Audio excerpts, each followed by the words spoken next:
La parole est à Jean-Marc Ayrault. Merci, Monsieur le Président. Monsieur le Premier ministre, mes chers collègues, Mesdames et Messieurs les députés de majorité, beaucoup d'entre vous ont partagé notre combat contre le travail le dimanche.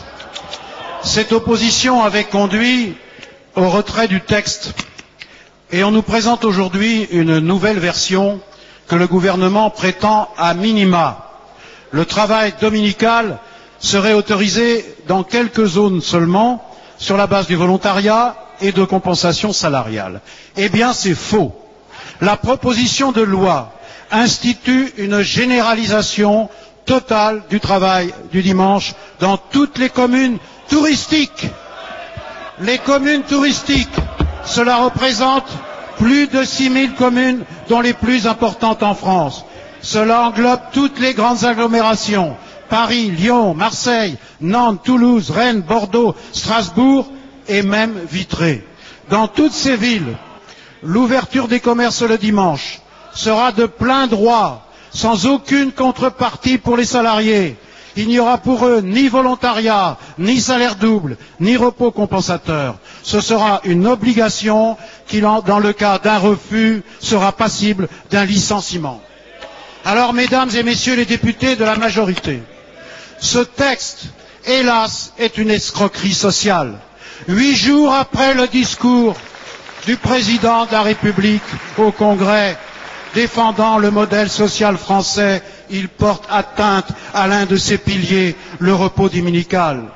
Alors je vous ai écrit personnellement pour vous demander de ne pas laisser passer une loi qui est pire que celle que vous avez refusée. Monsieur le ministre du Travail et des Relations sociales.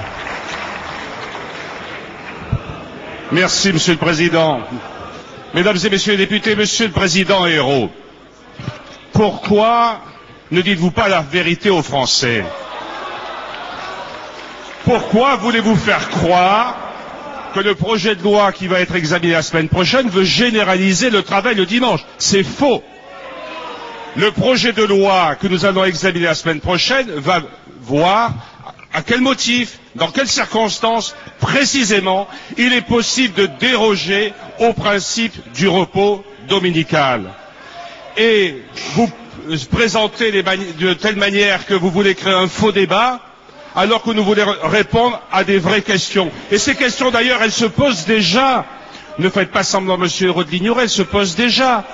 Pourquoi voudriez-vous que nous interdisions subitement des usages qui sont installés dans des grandes agglomérations comme Paris, comme Lille, comme Marseille, et qui aujourd'hui sont fragiles sur le plan réglementaire alors que nous leur donnerons une véritable clarté?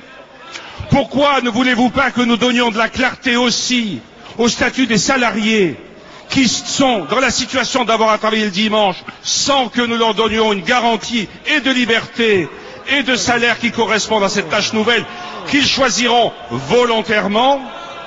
Et pourquoi enfin ne voulez-vous pas entendre l'opinion publique, puisque 60% des Français approuvent que dans des stations touristiques, elles sont 500 sur 36 000 communes, et que dans des sites particuliers repérés comme tels, on puisse procéder à ces dérogations?